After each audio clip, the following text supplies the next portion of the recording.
a friend of mine. And thank you, Eddie, for that happy song. It's just great. And we're going to have it all month. So, yeah, and that's what this is all about this month. And there's so much that I love about April.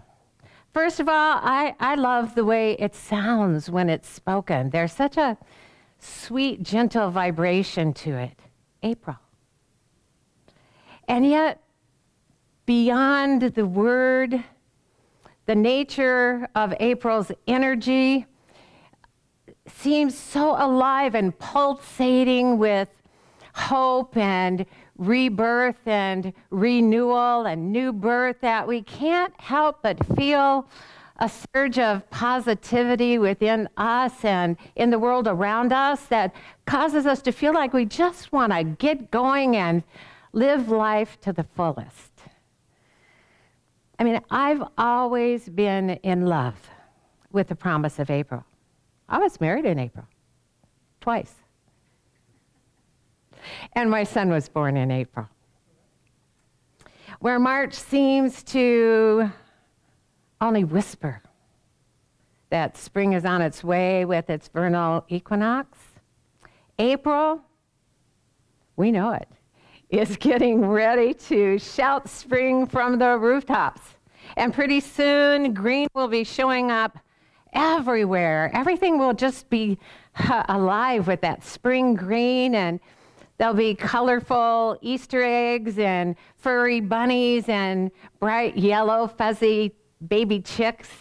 And it's just beautiful. I mean, especially after a dormant winter, when more of life was happening beneath the surface than before our eyes.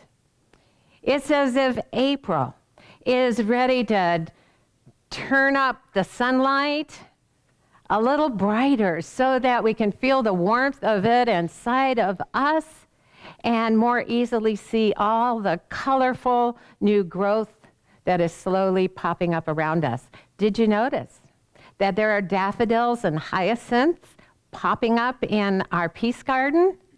I mean, enthusiastically popping up in our peace garden. There's new life out there. So it's important to ask ourselves this morning, is there new life in me? As we begin to look with appreciation at this gift of life that continues to renew itself over and over again, our appreciation renews and refreshes us too. If we allow it to be, this April can be a month of revival for us and a renewal in our relationship with the world around us. The way of the heart tells us the whole of creation is now experiencing a growing power, a movement, and a momentum that must carry the mind from which creation springs to a new level. Are we ready for a metamorphosis individually and collectively that is being propelled by the powerful universal energy of spirit right now? We can choose to rise within it to a new level of self-expression that will allow us to add our own unique beauty to the world around us. Humanity has been forever changed by what it has called to itself and manifested over the past few years.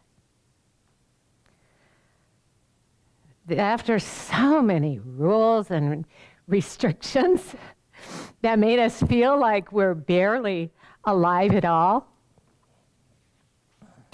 aren't we all ready for greater freedom and interaction with life? We might want to check in with ourselves this morning and ask, am I ready to trust in the goodness of life again? Am I ready to trust those around me again? Am I ready to be peaceful wherever I go? As my very favorite philosopher, Dr. Seuss, said, you have brains in your head, you have feet in your shoes, you can steer yourself any direction you choose. You're on your own and you know what you know. And you are the one who will decide where to go. The resolution and revolution that we collectively have called for is ready for us to individually accept. So are we ready to allow our mind to be uplifted and carried to a new level of creation together? Life is ever moving and becoming new as it extends and expands. As the ancient Greek philosopher Heraclitus said, you cannot step in the same river twice, for other waters are continually flowing on. Even if the river looks the same, the water beneath our second step is different than the water beneath our first step. Life is continually flowing. And like a river, life doesn't go backwards. It goes forwards, always forward as it extends and expands. But not to destination, but as an endless current upon current of eternity.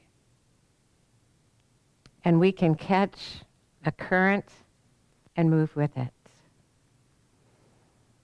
We are not the same as we were even a moment ago, even if we appear to be the same. We change in some way every moment of every day with our life experiences. That's what they're for. And our next step will always be different than the one before it. Even when we appear to be going around in circles, we're actually, if unconsciously, moving in a spiral upwards. Wherever life is, which is everywhere, it is as sacred and meaningful and overflowing as it will ever be, with unlimited possibilities for maximal joy. If we've been waiting for the right moment to let our happy out and start enjoying life again, now is the perfect time. Which brings us to the seasonally appropriate title of today's talk, Hopping Down the Bunny Trail. So another good question to ask ourselves is, am I enjoying this earth life journey? Am I like a bunny hopping down the bunny trail looking for the good stuff that's there for me in every moment? Or am I down some rabbit hole in the darkness, afraid that the bunny trail has plenty on it that's out to get me? Does it feel difficult to even raise my head above ground and give my path a chance because I feel so weighted down by my life experiences so far? If our tail's been dragging, it's time for us to lighten up and let joy get us hopping and skipping and jumping down our path again. If we're alive, we're part of the endless, joyous extension and expansion of life. We all are. There's no exceptions. And there's no resistance and contraction in that expansion and extension, because there is no power to oppose it. And even though we're created to move with it, we are free to ignore our own expansion and movement forward, even while it's happening. When we let fear cause us to be clueless about our spiritual power to grow and flow with life, we lose our ability to deliberately create a life we enjoy. In the book of Romans, we read, "Be transformed by the renewing of your minds, that you may discern what is that good and acceptable and perfect will of God." When we're feeling good about life,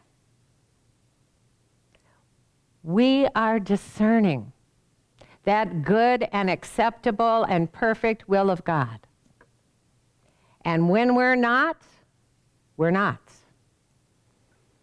We may believe we've got a whole lot of reasons not to enjoy our life and feel the joy of life, but none of them is the will of God.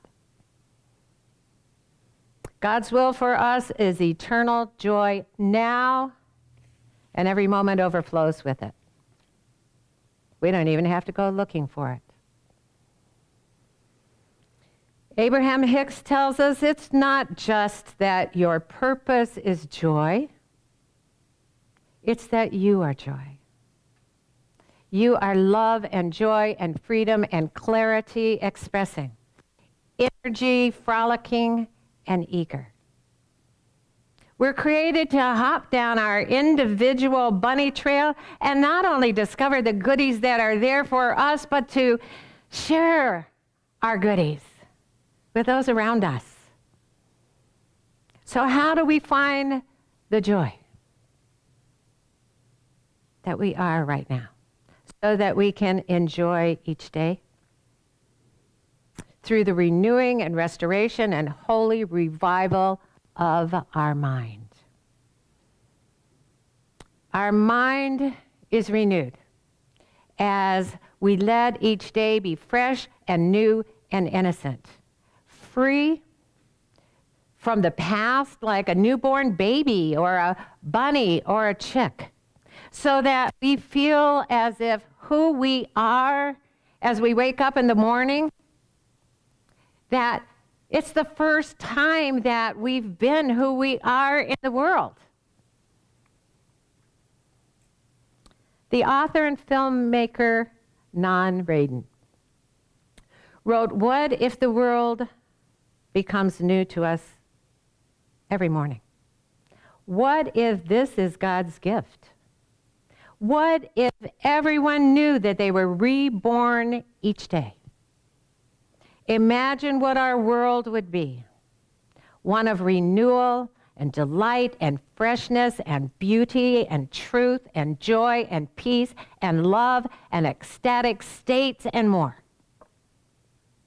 Why would we ever hold on to the past when ecstasy awaits us in the newness of each day?" The past has no power to bring itself up. Its memory depends on our memory. We can let unhappy memories of yesterday make our heart bitter and small and fearful, or we can start to create happy memories right now.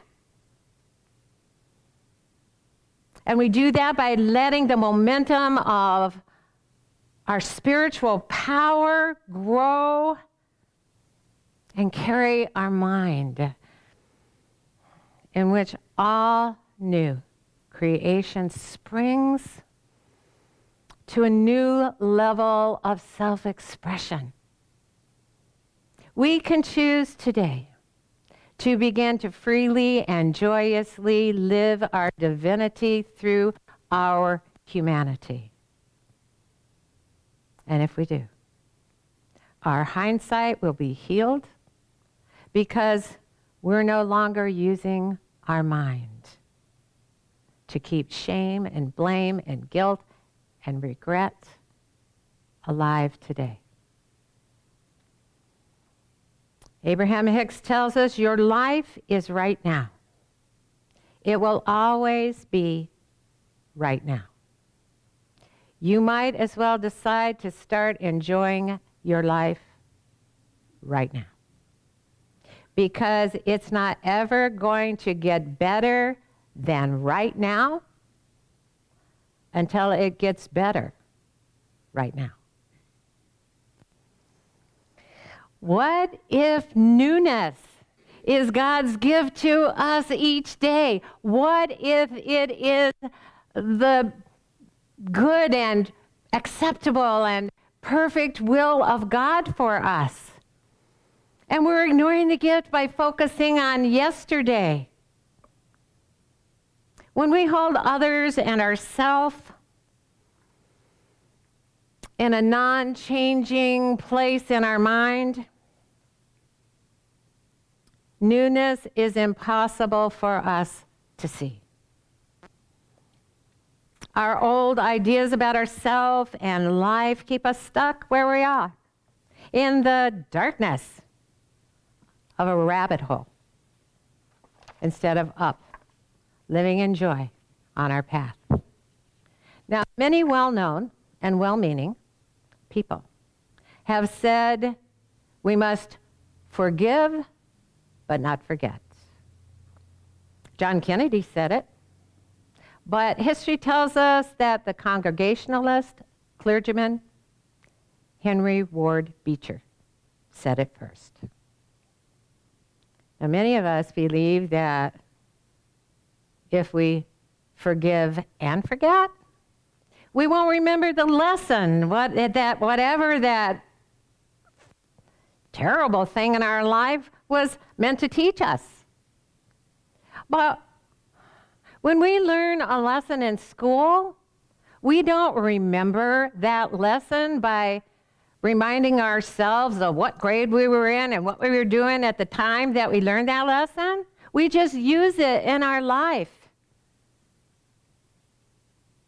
Forgiveness doesn't mean that we need to feel warm and fuzzy about everyone we've encountered in our life.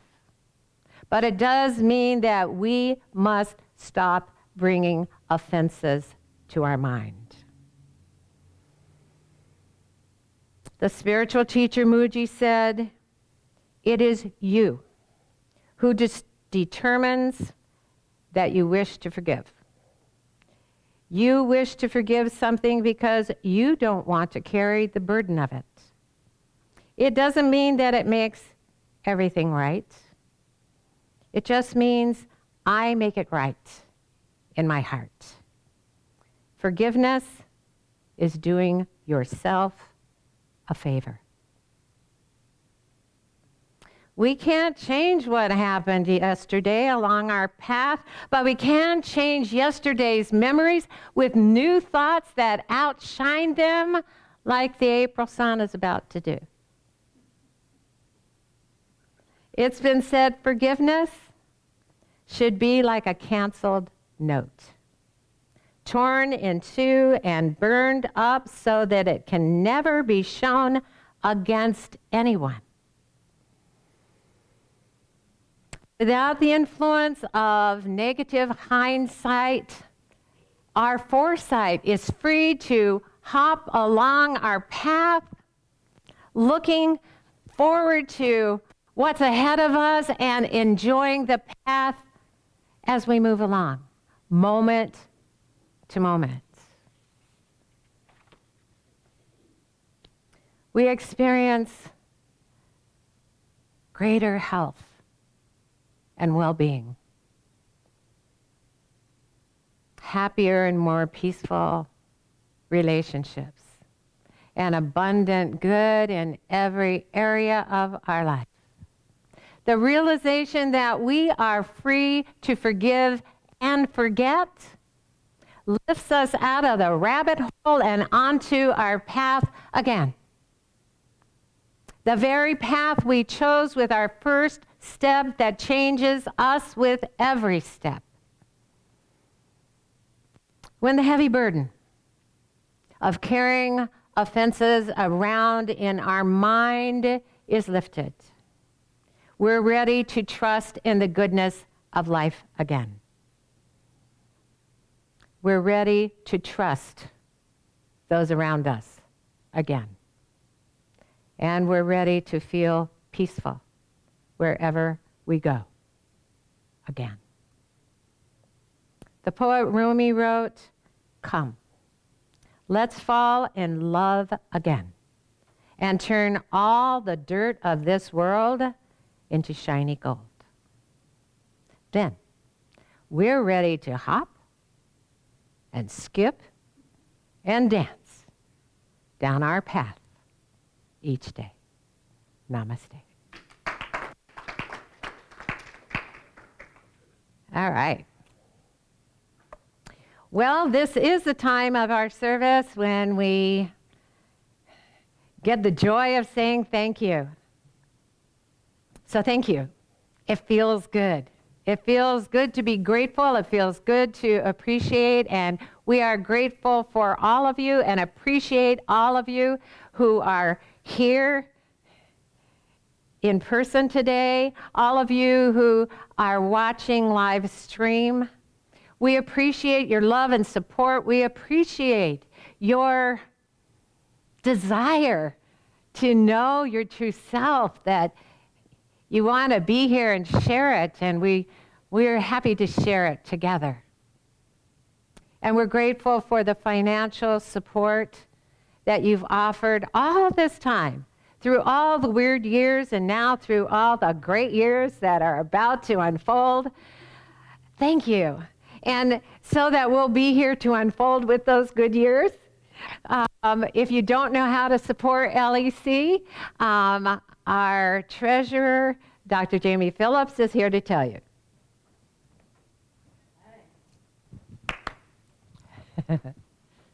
Right. Clap along if you feel like a room without a roof, 'cause I'm happy. Okay, that's it. That's all I got. All right, ways that you can give. If you're in the sanctuary, we're going to do an offertory collection. And Janice, if you'd like to mosey on up, that's our offertory. Hop up here. Hop on up. If you're on Facebook right now, you can donate to facebook.com/Life Enrichment Center and hit the donate button.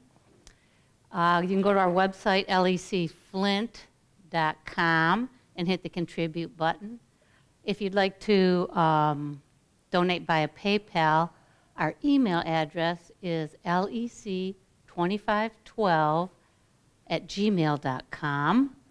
Or you can always write a check. We love those. And send that to 2512 South Dye Road, Flint, Michigan, 48532. And for our grateful song today, we're going to have Marcia Allen, Jason Phillips, and Larry Mandeville singing Grateful. Thank you. Thank you, Janice.